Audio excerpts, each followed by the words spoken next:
Bem-vindo ao Papo Espírita, a espiritualidade na sua vida. Boa noite a todos, bem-vindos a mais um Papo Espírita. Hoje vamos conversar sobre o que é ter fé na vida. Será que a gente tem essa confiança, essa certeza de que estamos no caminho certo? Para isso a gente convidou como o palestrante Lacordaire Fayad, que é psicólogo e coordenador da área de mediunidade da Federação Espírita do Mato Grosso. Seja muito bem-vindo, Lacordaire, tudo bem? Tudo ótimo, Ana Cristina, você, nossa querida Thelma, e a todos esses corações amigos que nos ouvem aí carinhosamente. A nossa gratidão, que possa Jesus prosseguir nos envolvendo na sua paz, no seu carinho. Lacordaire, Thelma também está conosco. A gente vai começar te perguntando, a doutrina espírita, ela fala muito sobre a fé, a esperança, a confiança em Deus, e ela nos dá um roteiro, que são os ensinamentos de Jesus. Porém, a gente vive muitos altos e baixos na vida, no país, no mundo, muitos desafios, muitas dificuldades, e muitos de nós desconfiamos dessa fé, né? É difícil exercê-la, essa confiança.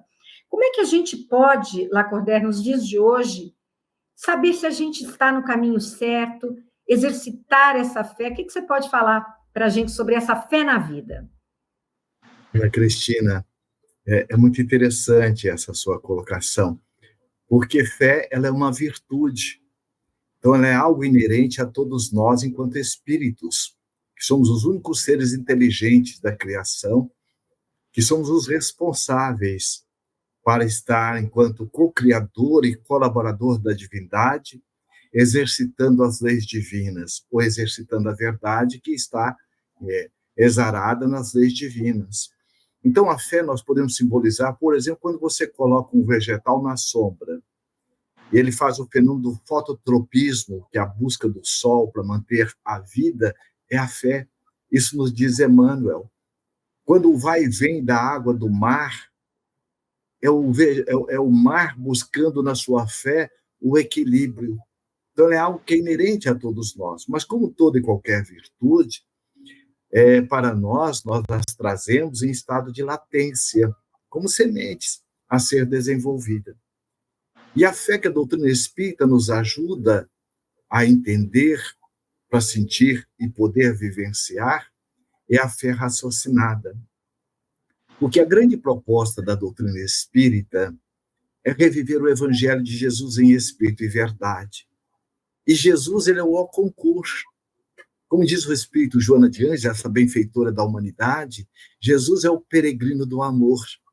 E a maior expressão de fé que veio realmente nos exemplificar foi Jesus. E Allan Kardec, que foi beber nesta fonte do maior psicólogo da humanidade, o maior terapeuta da humanidade, que é o Cristo, que ele é tão grande, conforme nos diz Ernesto Renan, que é um historiador francês, que ele é tão grande que a história da humanidade não o coube. Ele dividiu antes dele e depois dele. Então, Allan Kardec sintetiza e mostra a fé espírita. Ele coloca a fé inabalável só o é, aquela que é capaz de enfrentar a razão face a face em todas as épocas da humanidade. Então, a doutrina espírita ela nos ajuda a entender, como você colocou muito bem, este momento de grande conturbação social em que nós nos encontramos. Nessa madrugada dia de mundo de expiação e provas para mundo de regeneração, em que nós estamos vivendo o auge em que o joio e o trigo se confundem. Então, a fé que a doutrina espírita nos ajuda, essa fé, primeiro em si, porque Deus não crê ninguém incapaz, nem coitadinho, ninguém está jogado no mundo, há uma programação espiritual para nós aqui estarmos, e Emmanuel diz mais ainda, nenhum aperto de mão é por acaso. Então, quando nós adentramos os conteúdos da doutrina espírita, ou os ensinamentos do Cristo, nós vamos desenvolvendo essa confiança em si, confiança na vida e confiança em Deus. Por quê? Jesus coloca, não cai um fio, uma folha de uma árvore sem que o Pai queira, sem que ele saiba, mostrando o quê? Não existem acasos, como também não existem milagres. Aquilo que nós atribuímos enquanto acaso e milagre nada mais é do que uma pobreza de instrumentação para ferirmos a intimidade dos fatos. Então, a fé que a doutrina espírita nos traz, ela está de mão dada com a esperança. Mas não é a esperança de esperar, é a esperança que você, fazendo a sua parte, nunca você vai estar desamparado. Por isso que Jesus disse, se o filho pede um pão, o pai dá uma pedra. Se o filho pede um peixe, o pai dá uma serpente. Olha como Jesus vai nos ensinando a desenvolver a fé raciocinada, a autoconfiança e a aloconfiança, que é a confiança no outro e na vida. Ele diz assim, se vós assim não procedeis com vosso filho, que é o momento em que estáis mal, o que então não fará Deus por todos nós? Então essa fé é essa certeza. Onde nós estivermos e como estivermos, estamos no coração de Deus. Thelma? Eu queria perguntar, assim, na hora da dor, né? Nós tendemos a perder a fé, né? E, assim, e o que é a dor, eu gostaria que se colocasse, né? No entendimento da doutrina espírita, você colocar aqui para a gente. O que seria a dor nesse caso para a gente? Então, querida Thelma, você colocou uma coisa que a gente ouve muito, né? Eu perdi a fé, né? Eu perdi a confiança, eu perdi paciência. Primeiro que virtudes é permanente. O bem ele não tem vencimento. O espírito ele não retrograda. O menor movimento que nós fazemos de alto amor, de alto acolhimento, nós estamos investindo em nós pela eternidade. Então, nós vamos perceber que ninguém perde a esperança, ninguém perde a paciência, ninguém perde a fé. Nós, às vezes, deixamos de exercitar nesse ou naquele momento, mas isso é muito compreensivo. Aí é que entra a questão da dor. A veneranda Joana de Ângeles, essa benfeitora da humanidade, ela diz assim, no livro Amor, Imbatível Amor, a dor ela é inevitável, mas o sofrimento é voluntário. No Evangelho, segundo o Espiritismo, Kardec coloca uma mensagem de Lázaro, diz assim, a dor é a bênção que Deus envia aos seus eleitos, ou seja, é o carteiro.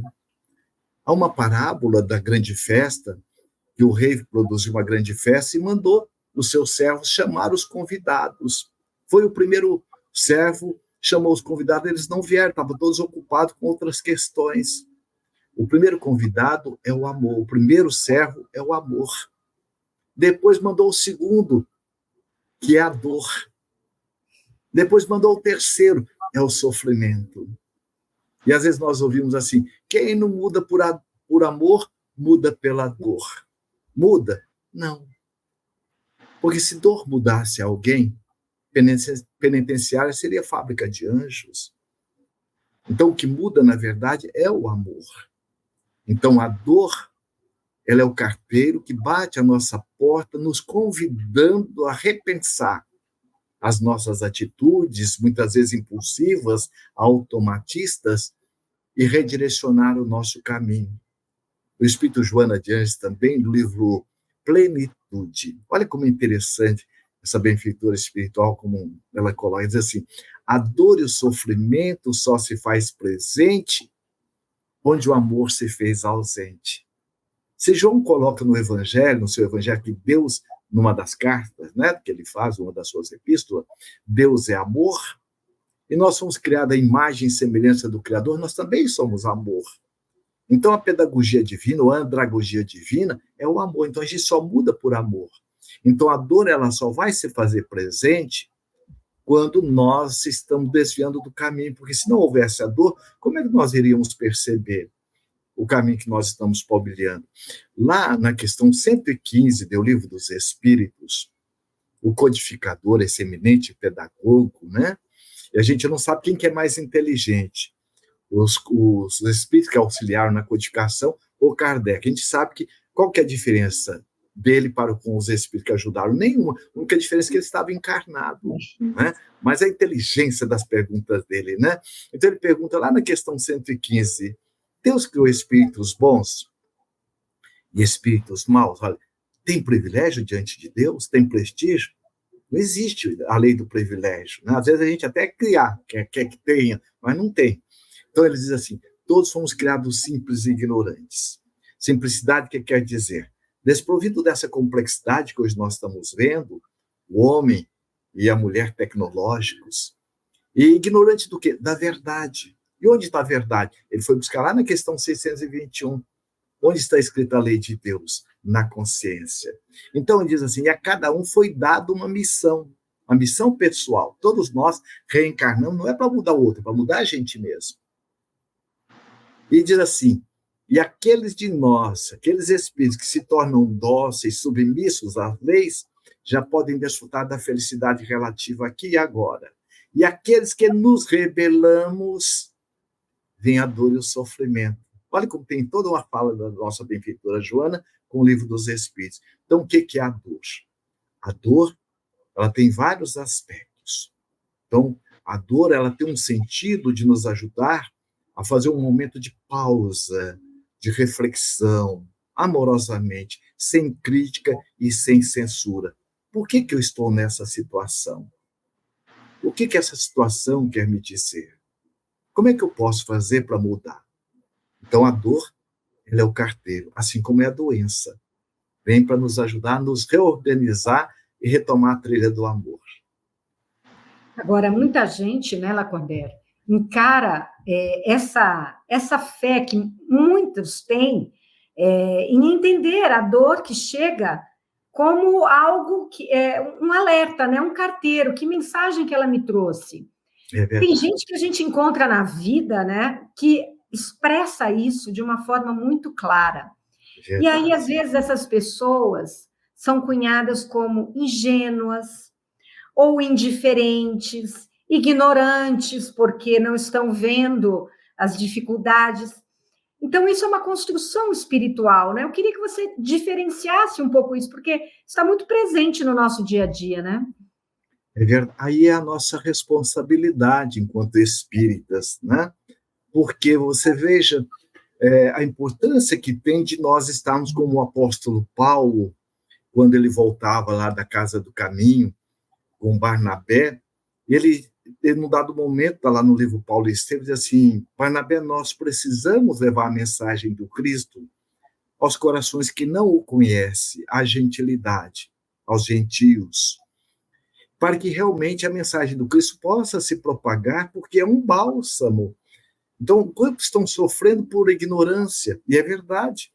Então, nós sofremos por, Buda já dizia, nós sofremos pela ignorância, de não reconhecer a nossa ignorância e poder fazer a nossa mudança. Então, nós sofremos por duas razões. Primeiro, por ignorância. E aí nós temos 3 níveis de ignorância. A ignorância do não saber, a ignorância do não sentir e a ignorância do não vivenciar. A ignorância do não saber, e você colocou muito bem, muitos estão sofrendo, e o sofrimento do próprio sofrimento cria um sofrimento do sofrimento, ou a doença da própria doença, por falta de fé, por falta de confiança, por falta desse esclarecimento que a doutrina espírita nos oferece. Então, o primeiro dor é justamente o não conhecer, a ignorância do não conhecer. Por exemplo, nós conhecemos médicos que fumam. Eles têm a ignorância do quanto a nicotina, o alcatrão, os elementos do cigarro são nocivos? Não. Mas por que fumam? Porque tem a ignorância do sentir para poder vivenciar. E aí vem uma doença. Aí eu começo a ter aquele choque. Então eu vou agora sedimentar o conhecimento para poder vivenciar. Então, quando nós percebemos, lá na questão 115 do Livro dos Espíritos, que o sofrimento ele vem justamente como uma forma, porque todos nós estamos no mundo de provas e expiações. Então, o sofrer aqui é com resignação, com confiança, para muitos, aqueles que não têm uma compreensão que a vida não termina no túmulo, como também não começa no nascimento, e como disse muito bem Jesus, o meu reino não é deste mundo, então todos nós temos um reino. Qual que é o reino verdadeiro? É o reino do Espírito, é o reino da nossa intimidade. Você não tem como impedir que as coisas cheguem até você. mas você tem como definir como eu quero sentir diante daquilo que está me acontecendo. Daí entra a importância do autoconhecimento, que Kardec pergunta aos bons espíritos: qual a forma, um meio prático, para que eu possa resistir ao mal e desenvolver o bem? E aí é Santo Agostinho que vem nos responder, né? Um desses pais da igreja, um sábio da antiguidade, já falou disso: conheça a ti mesmo. E na questão 919A, ele dá um passo a passo de como fazermos. Ele diz assim: fazei como eu fazia. Olha o exemplo. E aí a gente vai ver que a doutrina espírita, às vezes ouve dizer: isso é bonito na teoria. A doutrina espírita não é teoria. É um roteiro seguro de prática da construção da nossa autofelicidade. Se a gente não consegue ainda colocar em prática, é outra história, né? É verdade, não é? Vamos lá, Thelma, você tem mais perguntas? Não, estou lembrando agora da desigualdade, né? Porque as pessoas, né, assim, quando a gente tem a base da doutrina, a gente até entende a questão da desigualdade, dos compromissos que as pessoas tendem a vivenciar quanto encarnado, né? Mas a maioria, eu mesmo confesso que no começo eu também me questionava muito de ver muita desigualdade, de às vezes estar numa situação X e ver outros. Ou, assim, eu gostaria que você colocasse, à luz da doutrina, um pouco sobre isso, porque justifica muito algumas pessoas assim, essa questão de não tenho fé, porque eu vejo tanta injustiça nesse mundo, né? É verdade. Então, não é só você. Eu também, por exemplo, na minha infância, eu achava Deus injusto. Eu venho de uma família de 14 irmãos. Eu sou um dos mais velhos, quase. E aos 13 anos, meu pai vinha desencarnar num câncer que eu ouvi morrendo à míngua. Porque naquela época, quem não tivesse o cartão do NPS ou INS, NPS, não tinha o tratamento, não é? Então, eu achava, por exemplo, o pior dia para mim era o dia de Natal. Todo mundo ganhava presente, e lá em casa não existia isso. Então, a gente vai perceber o quanto a doutrina espírita ela é muito esclarecedora, não é? Então, ela vem mostrar justamente a justiça da reencarnação. É por isso que Allan Kardec coloca o seguinte: a doutrina espírita ela não será a religião do futuro, mas será o futuro das religiões. Porque hoje, os postulados da doutrina espírita, a reencarnação, a crença em Deus, a pluralidade dos mundos habitados, a comunicação com os espíritos, né? Todos os postulados da doutrina já se encontram presentes no senso comum. Não é? Mesmo que a pessoa não tenha uma profundidade, mas ela já tem uma certa informação. Então, quando nós vamos adentrando nessas informações, nós vamos também compreendendo, como diz Emmanuel, ele diz assim: existem injustiças, mas não existem injustiçados. Então, uma das grandes justiças é a reencarnação. Porque se não houvesse a reencarnação, a gente pergunta, é como aquele aluno que, de repente, ele malbaratou a oportunidade da escola, é justo expulsá-lo para sempre da escola? Então, o Emmanuel diz assim no livro Fonte Viva: nós, na maioria das vezes, reencarnamos em grupos. Então, nós somos os mesmos artistas de antes, no mesmo palco da vida, mas com papéis trocados. Então, a bênção do esquecimento temporário, né? E lá na questão 132 do Livro dos Espíritos, quando Kardec fala qual é o sentido, então, da reencarnação? Expiação e provas. Provas, nós viemos sedimentar valores. Expiar, a própria palavra, na etimologia da palavra significa extrair, pia é pureza das ações. É a semelhança daquele aluno que no primeiro semestre da faculdade, dentre tantas matérias, uma ele não conseguiu. Mesmo pelo processo adaptativo do currículo da faculdade, mesmo pelo processo adaptativo dele na faculdade, então é muito compreensivo. Mas quando ele já está no quarto semestre, é justo que o coordenador chegue: olha, agora é fundamental que você expie, que você resgate aquela matéria para que você possa fazer um upgrade, uma mudança de nível na sua vida. Então, a reencarnação, ela vem justamente para estar nos ajudando no nosso processo de aprendizado, porque uma coisa é certa, se nós estamos neste grande hospital escola chamado Terra, o ano letivo vai terminar para todo mundo. Aquele que soube aproveitar o currículo escolar vai levar um sabor. E aquele que malbaratou o currículo reencarnatório vai levar outro tipo de sabor. O fato é, todos nós estamos aqui nesse processo para o nosso aprendizado, não para o sofrimento. E daí vamos perceber que essas diferenças é que geram o progresso. Já pensou se todo mundo só gostasse do azul? O que seria do amarelo? Se todo mundo só gostasse do amarelo, o que seria do verde? Mas é a junção das cores que formam o arco-íris. Então, Deus é amante da diversidade. Por isso, nós vamos perceber as diferenças nos seus múltiplos aspectos. Mas um ponto comum é o que Jesus colocou. Das ovelhas que o Pai me confiou, nenhuma se perderá. O que quer dizer isso? O que Joana de Ângeles coloca. Sabe quem é o anjo de hoje? É o pecador arrependido de ontem. Então, todo mundo está marchando em busca da sua cristificação. Cordé, quero falar uma outra coisa, né, que deixa muitas pessoas sem fé. A gente sabe na doutrina espírita que existe um roteiro para a nossa encarnação, que você acabou de falar, né? Tanta coisa acontece aqui, vamos voltar à Terra, esse planetinha de provas e expiações, vamos vivenciar essas provas, vamos vivenciar expiações. Mas tem muita gente que, mesmo entendendo a teoria, né, Lacordaire, é tão difícil enfrentar situações que a gente busca e ela nunca acontece.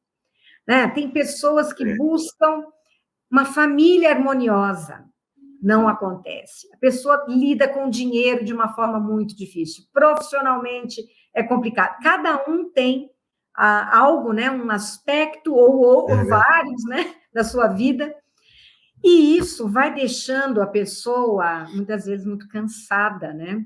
Porque a gente quer algo e aquilo não nos vem. Mesmo que a gente saiba que se a porta fecha para o nosso benefício, é difícil, né? Como você acha que... Explica para quem nos assiste, como lidar melhor com essas questões, porque até onde a gente vai nessas tentativas? Porque tem algo na alma da gente que pede certas coisas, né? Que a gente vai em busca, mas aquilo não consegue chegar até nós. Fala sobre isso. Ana Cristina, é muito interessante a sua colocação, porque você veja o seguinte, a mesma coisa a gente perguntar, o trabalho gera estresse? Não, o trabalho não gera estresse, ele gera cansaço, porque é uma máquina, o corpo é uma máquina. Então, de onde vem o estresse? Vem dessa desconexão daquilo que eu estou fazendo com o meu sentido, porque nós temos, ao reencarnar, nós temos, na horizontal, como diz Emmanuel, nós temos um programa. Na vertical, nós temos um propósito. Então, o programa ele está ligado aos nossos diversos papéis. Seu papel de mãe, seu papel de jornalista, seu papel como irmã, como professora, e assim sucessivamente, por exemplo, como voluntária na casa espírita. Nos papéis, nós podemos ser substituídos. Agora, o propósito é a virtude que nós viemos desenvolver. E a cada encarnação, nós temos um propósito. Então, uma virtude mãe que você veio desenvolver. Por exemplo, se eu fui desenvolver a resiliência, eu vou enfrentar vários desafios, como você acabou de colocar agora, para que eu possa desenvolver a resiliência, que aí é um dos atributos da fé convicta. Enquanto todos desacreditam de você, menos você. E você vai, persiste, vai e consegue. Então, aí a gente vai percebendo as diferenças. Então, cada encarnação, nós temos um propósito. Por exemplo, a humildade. Eu vou ter ser testado em várias situações. Então, ninguém está jogado no mundo. Há um livro muito interessante que chama Dias Felizes. É da editora Espiritizar, da Federação Espírita Mato Grosso. Tem uma mensagem que se intitula Contratos Espirituais. E é muito interessante que este benfeitor, que dita este livro, Honório e Joana de Ângeles o apresenta no livro, outro livro, Vozes Alerta, dizem que é um daqueles benfeitores do cristianismo primitivo que volta para estar nos ajudando, enquanto tantos outros já estão voltando, não é? E aí, ele diz assim: antes de reencarnarmos, todos nós, com raras exceções, temos conosco aqueles espíritos que já alcançaram essa altitude do amor. Quem já leu, quem não leu, vale a pena ler o livro Ave Cristo. Você vai perceber no livro Ave Cristo, o personagem Quinto Varro, ele veio para resgatar para o Cristo, para o amor, a fé convicta, uma alma querida que veio como o nome de Tassiano. E ele desencarna, o próprio filho leva ao calabouço e ele vem a desencarnar. Ele volta uma segunda vez na mesma vida do filho agora, como Quinto Celso, para ajudar o filho. Olha como é interessante. Então, nessa mensagem, Contatos Espirituais, então ele diz que muitos de nós, às vezes, que não tínhamos créditos para reencarnar, esses benfeitores nos emprestam créditos. E, além de nos emprestar, nos ajuda na nossa programação reencarnatória.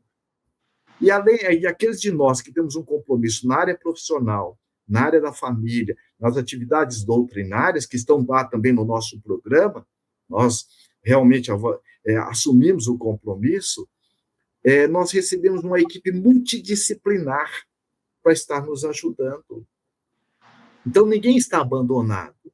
Então, quando nós passamos a ter essa leitura, essa percepção, nós vamos estar fazendo e se fazendo com aquilo que nós estamos fazendo. Aquilo que você faz tem um sentido para você, uma plenitude. Às vezes, aquele dia que você fica cansado, gente, mas eu estou tão feliz, que aí nós vamos ver lá a parábola que nós vamos ver do trabalhador da última hora. O que é o salário lá da última hora? Porque o primeiro recebeu o mesmo salário do que o último. Por quê? Porque o salário não é o financeiro, é a satisfação da alma. E a satisfação da alma ninguém vai te dar, é você. Por isso, nós vamos perceber a síndrome de Maria e Marta. Contra o Evangelho, não é? Que Jesus foi à casa das irmãs de Lázaro, e quando Maria viu Jesus, ela abriu mão de tudo que estava ali por fazer e foi ouvir Jesus. Ou seja, ela foi muito da inteligente enquanto administradora do tempo. Ela deixou aquilo que é realmente o essencial, né, como prioritário, urgente, e aquilo que é importante ela deixou em segundo momento, que é secundário. Jesus, naquele momento, era o essencial. E a Marta estava na fazeção de coisas. E quando nós estamos na fazeção de coisas, gera ansiedade, gera o cansaço, gera o desgaste emocional, gera depressão. Desconexão, né? É desconexão, justamente. Você fica na pós-ocupação, na preocupação e não fica no aqui e agora. Por isso que Jesus, naquele momento, ainda levou uma bronca de Marta, né? Mas Jesus, você não está vendo? Diz, Marta, Marta, Marta. Maria escolheu o melhor lado, né? Então, daí a importância de nós buscarmos o autoconhecimento e perceber o que é que você está sendo convidado, que virtude eu estou sendo convidado agora a desenvolver diante de uma situação difícil que o meu filho está me trazendo. Que virtude eu estou sendo convidado a desenvolver agora diante desse momento de desafio no meu trabalho. Então, nós vamos perceber que tudo depende da forma como nós nos colocamos diante das situações. É por isso que Emmanuel diz assim, olha como Emmanuel coloca, ele diz assim, das pessoas, das coisas, há sempre o melhor lado. Ou seja, para aqueles que aprenderam a ver no melhor lado, quem não só olha para baixo. Né? Então, daí a gente vê o sofrimento e a ausência do uso da fé. E também existe muitas pessoas, assim, estão começando a doutrina, e aí elas acham, assim, que aquilo que elas estão passando, para elas, vamos dizer, o karma, né? Então, elas têm que entrar nesse processo de dor, têm que aceitar essa situação, e aí, assim, então, acho assim, que e vivendo isso com dor, sofrimento e tudo de ruim. Assim, como se fosse uma expiação, né? Vamos trabalhar a questão do mito aqui, né? Verdade. É isso mesmo. O interessante, porque é o que Jesus veio fazer, né? Eu venho para que tenhais vida. e vida em abundância. Então, veja, porque vem para ter vida, quem é que não tem vida? Então, todo mundo tem vida. Então, que vida que Jesus veio trazer? Então, a vida do esclarecimento, a vida para você desfrutar de quem você é. Por exemplo, o celular que nós temos. Ana Cristina, você usa tudo do seu celular, todos os recursos? Acho que nem 10%. Nem 10% da mesma coisa é a Thelma, eu também. Por quê? Porque não é do nosso interesse, nós não temos ali o conhecimento. Então, da mesma forma, nós vamos perceber, porque quem criou o celular com esse recurso, criou porque não vale nada, tem uma finalidade, não tem? Então, nós já somos completos enquanto filhos de Deus, não falta nada, nós somos perfeitos. Joana de Anjos, ela tem uma outra metáfora, no livro Amor e Batismo, ela diz assim, nós somos a semelhança de uma semente, que traz dentro dela uma árvore que está dormitando, e tem todos os elementos necessários para acordar a árvore que a tipifica. Não falta nada, ela já é perfeita enquanto semente. Nós também já somos perfeitos enquanto semente de Deus. Agora, com a responsabilidade de desenvolver a nossa perfectibilidade. No caso da semente, é plantá-la, regá-la, adubá-la. Não é? Da mesma forma, somos nós. Então, quanto mais nós nos conhecemos, mais nós desfrutamos de quem nós somos. É por isso que Allan Kardec, na parte 3ª do Livro dos Espíritos, ele coloca pelo menos 10 leis básicas para que nós possamos entender como é que funciona a lei de liberdade, e a lei de responsabilidade, e a lei de sociedade, e a lei de solidariedade. Né? Nós vimos lá no Sul, olha o que aconteceu. Não é? Se não houvesse a solidariedade, a fraternidade, e a gente vai entender quanta dor e sofrimento. Eu tive a oportunidade de ir numa das cidades, onde houve a enchente, a cidade toda ficou inundada. Uma senhora, depois da palestra, chegou e disse assim, eu amo esta casa, eu amo a doutrina espírita, porque foi ela, e é ela, quem está me dando o sustento. E naquele momento, ela contou a história dela. Ela, o esposo e 2 filhas, e a mãe que estava acamada no andar de cima da casa. O esposo foi colocar uma barreira para que a água não entrasse, num descuido, a correnteza o levou. 2 dias depois, ele foi localizado. A água foi subindo. Quando chegou no 2º piso, ela e as 2 filhas levantaram a cama da avó, e a ponto que depois já não dava mais. Num dado momento, a mãe pegou na mão dela e falou assim, minha filha, salva as minhas netas, salva as suas filhas. Nós somos espíritas, nós sabemos que a morte não é o fim. Eu vou orar, pedir aos bons espíritos que me assistam. Se eu tiver que desencarnar, eu vou com tranquilidade, vai, salva minhas netas. E ela foi para cima do telhado. E ela foi e disse, quando chegou o socorro, que eu não sei quem é, e se não houvesse essas mãos anônimas, nós teríamos também perecido. E aí chegou, quando veio, minha mãe já estava boiando. A dor está presente, mas a fé e a esperança também. Porque quando eu fui, estava no abrigo, uma companheira da casa espírita, que foi fazer o atendimento voluntário, falou assim, não, você não vai ficar aí, você vai comigo. Me levou para a casa dela. Do que ela tinha das filhas, ela deu para minhas filhas. Do que ela tinha com ela, também dividiu até a roupa dela comigo. E ficamos lá até o dia em que pôde dar um outro encaminhamento.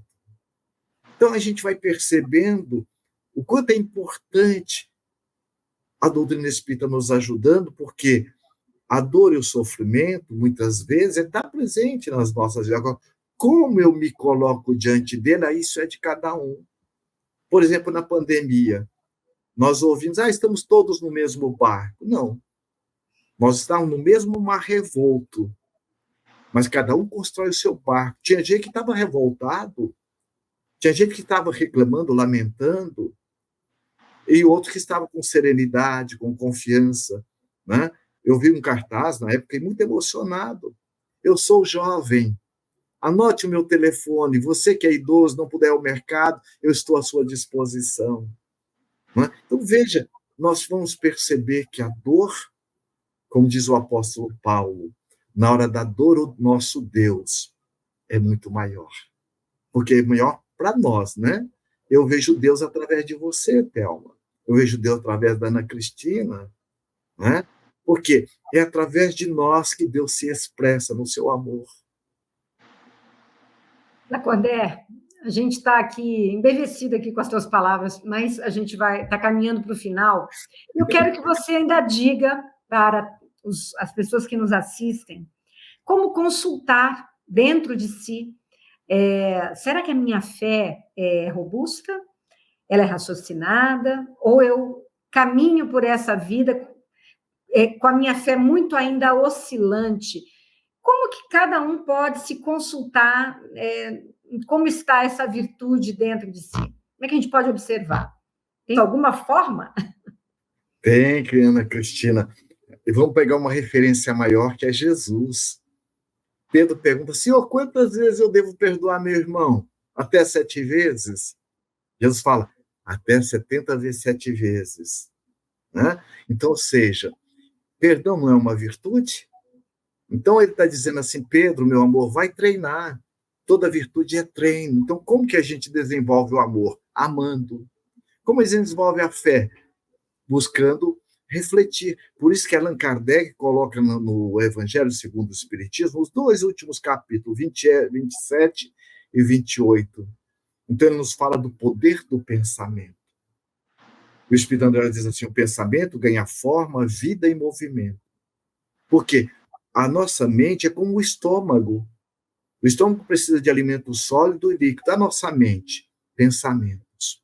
Conforme nós pensamos, nosso pensamento estimula neuroquimicamente o nosso cérebro, que estará produzindo as enzimas correspondentes aos nossos padrões mentais de saúde ou de doença. E Allan Kardec coloca nesses 2 últimos capítulos a importância para que nós possamos desenvolver essa fé convicta, porque é um exercício. Você sai do campo do acreditar por saber. Por exemplo, o Newton diz assim, eu não creio em Deus. Eu sei de Deus. Eu não creio no Deus que os homens fizeram. Eu sei do Deus que fez os homens. Então, ele faz uma diferença entre acreditar e saber. O saber é algo que você já internalizou e vai agir. Emmanuel, no livro Estude Viva, ele diz assim, o intelecto é o leme do barco. A emoção, o sentimento, é o motor. Então, quando nós nos envolvemos com as orientações amorosas do Evangelho de Jesus e nos impregnamos, nos envolvemos emocionalmente com o amor inesgotável do Cristo, nós operamos as nossas mudanças e convidamos aqueles que estão conosco uma mudança semelhante. Olha que lindo, não é? Então a gente nosso vê das exemplo arrasta, né, Lacordaire? O nosso exemplo arrasta. Justo, tá vendo? Olha aí, não é? E aqui são pequenos, grandes momentos da vida da gente que marca profundamente, né? Aliás, as pessoas que mais marcaram a nossa vida não foram pessoas que nos deram coisas. E quando deram, se deram com aquilo, deram um sentido para a gente, não é? Então, um dos pontos principais para nós termos uma autoconfiança e desenvolver a nossa mudança é nunca colocar no outro, ou nas pessoas, ou nas situações, a responsabilidade pelo que eu penso e pelo que eu sinto. O outro não cria nada em nós, desperta o que há em nós. Então, uma música que eu ouço, um perfume que eu sinto, uma fotografia, acorda o que está dentro de nós. É por isso que Jesus vai nos orientar com muito carinho e ternura. Amar o próximo como a si mesmo. Fazer ao próximo o que gostaria que fosse feito a nós. Fé na vida, né, Lacordaire e Thelma? Fé na vida, na verdade, é a fé na gente, né? É a fé na nossa construção diária, nas nossas capacidades, na nossa condição de entendimento e pedindo ajuda dos nossos amigos protetores espirituais, que através das pessoas vão agir também em nosso... É verdade. Se você for ver, por exemplo, qual motivo eu tenho para estar reclamando da vida? Qual motivo eu tenho para lamentar? Então, nós vamos perceber, nada vai nos acontecer que não esteja no nosso programa. Porque nós temos um anjo de guarda além da tutela de Jesus. Aquilo que não está no seu programa, o seu anjo de guarda não vai permitir que aconteça. Agora, o que está no programa, assim, aliás, a irmã diz assim, antes de qualquer problema, a ajuda sempre chega na frente. Então, é da lei de justiça, amor e caridade. Então, aquilo que não está no seu programa não é justo você receber. Então, se nós formos ver, nós só temos motivo para agradecer. Você não existia, nem a Thelma, nem eu. E num dado momento, Deus, por amor, falou assim, vou criar essa alma querida, que vai chamar Ana Cristina, que vai chamar a Thelma num dado período. E além de criar, o que ele fez? Nos dotou de todos os seus atributos. Todas as virtudes de Deus nós trazemos dentro de nós, em estado de latência. Deus é infinito e nós somos imortais. Deus é onisciente, onipresente e nós marchamos para a autoconsciência. Então, além disso, dele nos criar e nos dotar de todas as virtudes, ele deu também uma diretriz que ele criou as leis. Para quê? Porque você já dirigiu numa estrada à noite, chovendo, sem sinalização? Deus me livre. Você já dirigiu numa estrada, olha, mesmo à noite, chovendo, mas toda bem sinalizada? Então, as leis divinas, elas existem para nós como as placas na estrada. Então, nós vamos perceber por que Deus criou a lei divina? Para nos proteger de quem? De nós mesmos. Nós mesmos. Então, a gente só tem motivo para agradecer. E, então, Lacordaire, infelizmente, nosso tempo acabou, mas eu quero que você mostre o livro que você está lançando. Mostra para a gente, diz o título, aonde que a gente compra, qual a editora, qual é o título? O Mestre da Consciência e os Aprendizes do Amor.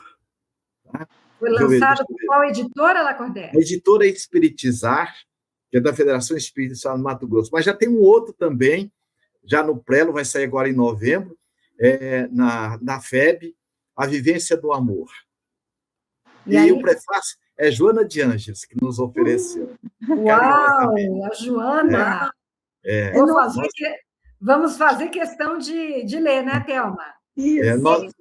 Lá na FEB, né? Você vai estar na FEB em novembro, não é isso? Isso, na novembro. Comunhão também, né? E na Comunhão, na sexta-feira, dia 7 ou dia 8, nós vamos estar fazendo uma palestra e o lançamento do livro. Perfeito. Então, esse livro vai estar na Comunhão, pertinho de nós. Vai estar. Isso, perfeito. É verdade.